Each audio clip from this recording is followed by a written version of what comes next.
What's poppin', y'all? Welcome back to I Do It Myself. I am Wayno. If this is your first time here, what up? If this is your second, third, fourth, or fifth, welcome back. If you like what it is that I do, make sure you hit that sub button and run them likes up. Today we talking about JID. JID, God Does Like Ugly. First and foremost, I wanna put this out here. That whole idea, that story that people been running with about how lyrics is just some New York shit, that people from New York is the only one that care about lyrics, that down south niggas don't rap and they ain't lyrical and all of that. I'm gonna let y'all know what my conclusion is, how I feel about this album after first listen as I go through it. But let me tell you something. This nigga JID is not playing with nobody. If anybody thinks for 1 second that this kid is not dead serious and that he's playing, get the fuck out the way. Get out the way. I'm going to say it again. Get out the way. Because this album, let's just go through it. You Ugly. He opens up the album. The first thing you hear is West Side Gun. When I heard West Side Gun, I got excited. Because JID is a rapper's rapper. I think that New York and Atlanta, specifically the South, but specifically Atlanta, we have this love-hate relationship. We love y'all and y'all love us. We have, it's a fact, yo. It's a fact. New York people, we love Atlanta. And y'all love New York as well. And I've been tired of y'all niggas being mad at us over the Source Awards that happened 30 years ago. People be talking to me about the Source Awards and shit. I be like, yo, I was 10, bro. That shit happened, I was 10 years old, 12. As a matter of fact, 12 when the Source Awards happened.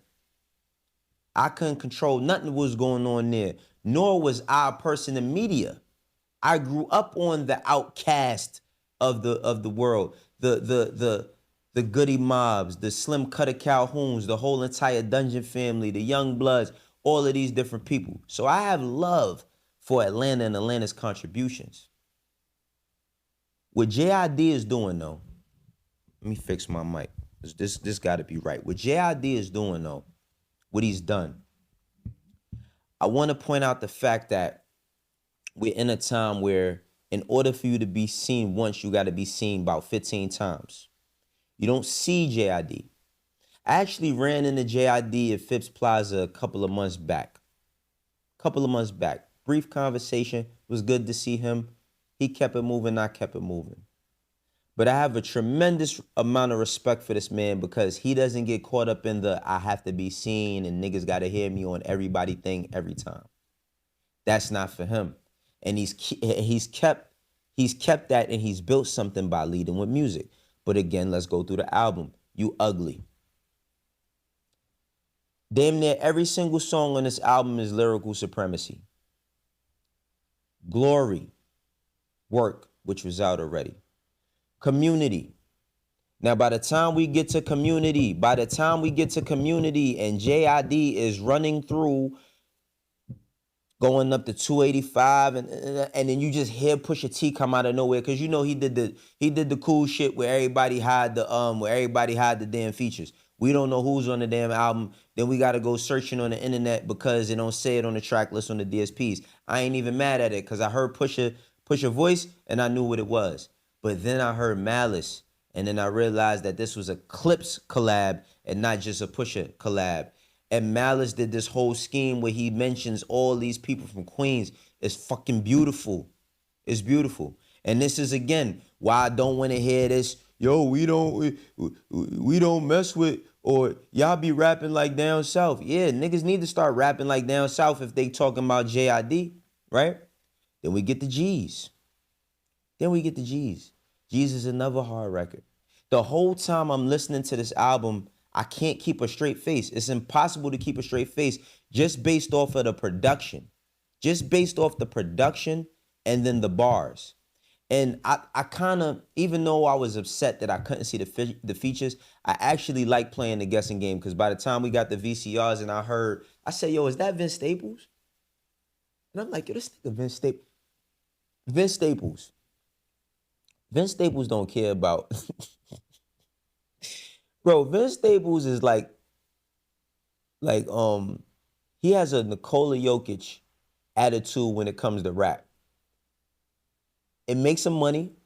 He does extremely well. He's grateful, but he don't give a fuck. Yo, it's so funny hearing Vince Staples talk about rap, but I think he just takes. I love the approach that he takes when he says, "Yo, listen, man, this is some shit that make black people rich, man.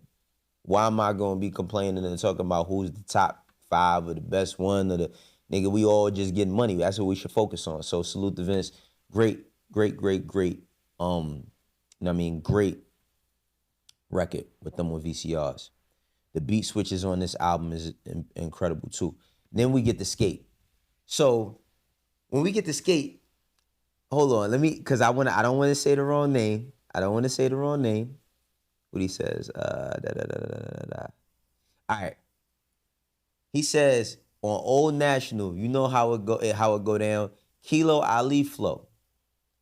So when he said that, the only time I've ever heard Kilo Ali was from P from QC. Y'all know I was working at QC, and we used to have like these different conversations about music and all of that. And I remember P saying to me about like who he was listening to coming up, and he said Kilo Ali, and I was like, I never.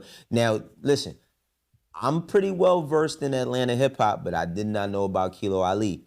And then Coach K also was putting me on game about Kilo Ali and all the like the skating ring songs and the I forgot the dance and strutting or something that was called. And I said, oh, it's because there was a cohesiveness there for me. I had heard the name. I didn't really know. I heard like 1 Kilo or 2 Kilo Ali songs, but then I was like, all right. And then while I'm on stream, you know what I'm saying? I'm seeing, what's my man name? His name is Chase something, but he's one of my subs on Twitch. You know what I mean? He was like, yo, man, we from New York. We don't get, I said, listen, man, don't play all that cool, tough shit just off the simple fact that even though we from New York, we was in Sk8. I was in Sk8 on Arlington Avenue up in the Bronx. That's where I was born and raised. So I was in that Sk8 in the early 90s. And then in the mid 90s, you know what I'm saying, in the late 90s, we was in Sk8 on 138th. So we not going to sit here and act like we wasn't skating. That's what we're not going to do, is act like we wasn't skating. So for myself, even though it's not a record that I may go to every time I listen to the album, I can appreciate what it does. I can appreciate what it does for Atlanta culture. You know what I'm saying? Because now that I live down here, my daughter be in the skating rink. You know what I'm saying? And that's their thing that they do on the weekend. So I could appreciate what a song like this is going to do for Atlanta culture. And the thing about this sequence, oh my God, I love the way this album is sequenced.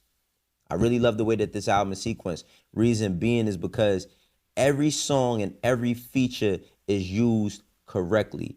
It's not too much. It's not too little. There's no songs on here where I feel like somebody's outweighing JID. Even when we go to the clips, even when it's Vince Staples. With Vince Staples' verse, it's like perfect balance. Not too much sugar. You know what I mean? Like it's perfect balance. You heard? So Sierra and Earth Gang's on that. Then we go to What We On. And then my dog pops up, Don Tolliver. My dog Don Tolliver pops up, right? Then Wholeheartedly, Black and Ty Dolla $ign. Then you got the joint No Boo with Jesse Reyes. You know what I mean? You got the interlude, and then on McAfee with Baby Kid. So when I seen Baby Kid, I was like, all right now, well, what's about to happen? Because Baby Kid is an acquired taste, pause, for like people who listen to his music, specifically I don't like to refer to young black men as YNs, but they basically call it YN music. But he uses Baby Kia in a perfect way. So kind of like a bridge hook. You know what I'm saying? Kind of like a bridge hook that goes through this track. Then you got Of Blue, which is a longer track, and it's like 3 different sequences in it. But my favorite joint on here is K-Word, Pastor Troy, talking about karma. You know what I'm saying? The K-Word. Then you get For Keeps, and For Keeps is like, what's that song on College Dropout? I don't want to compare it, but it's Cheers to the Rock, Cheers to Rockefeller. It's like that, where JID basically talks about his life and, you know what I mean, when he was putting songs up and he was happy to get 10 plays off of SoundCloud, and how he was in Domino's, and the managers was mad at him because he was listening to beats, trying to find a beat. Very, very, very, very great picture painting. I want to say this about JID, man. I want to say this about JID. And I want to say this about hip hop overall. This summer has been really, really great. It's been really great for music. Hip hop is looked at as it's failing, because we could always look at the problems, right? It's like, all right, we see we see the small cracks in the foundation, but we forget that the floor is still there, right? It's like, oh, look at that crack right there. Like, look at, there's a couple of cracks. Little small cracks could be fixed, but we sit here complain about the entire foundation, and that's not the case. I'm saying that is truly not the case.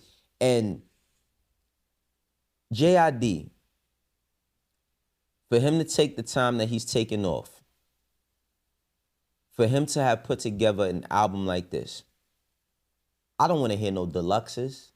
I don't want to hear no add-ons. I don't want to hear none of that shit. I think that this album is fucking great. I'm going to say it again. This album is great. It's undeniable bars. It's undeniable production.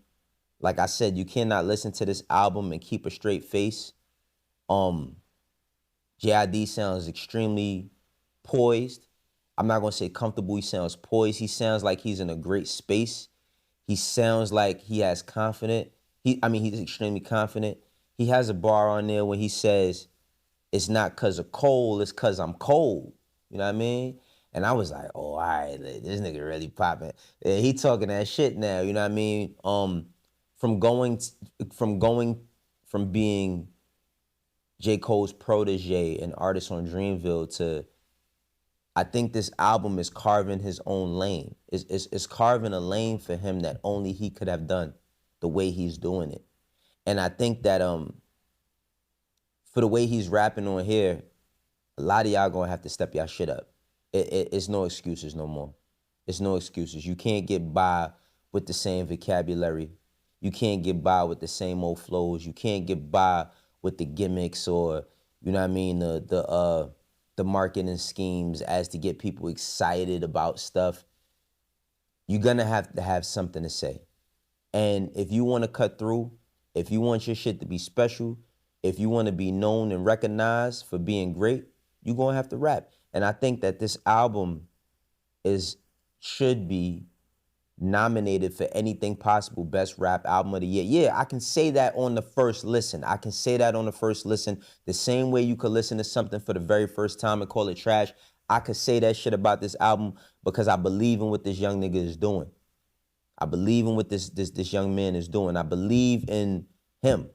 I'm saying I believe in him. He has concepts. You know what I mean? It's not no songs that, like, each song sounds like a project. Each song, from the production to the chords to the additional vocals to the mixes, this is a well-cooked meal. This is not nothing that's meant to be, oh yeah, okay, the JID album. No. Put this up against anything that dropped this year. And I mean that. And we got some good albums. You know what I mean? I love that Freddie Gibbs album. I ain't gonna front that. Alfredo too. And JID stole the show. To me, he got the best verse on that album. But I love that Clips album. I still gotta listen to Boldy James. I'm gonna get over to you, Boldy James. I even talked about Gunna's album. I like Gunna's album as well. But this shit right here is different. I'm gonna keep it 100. This is different. This is I do it myself. For the ones that rock with me, know how we doing. For the ones that don't, eventually you will. I'm on my grind, y'all. Catch you on the next one. Peace.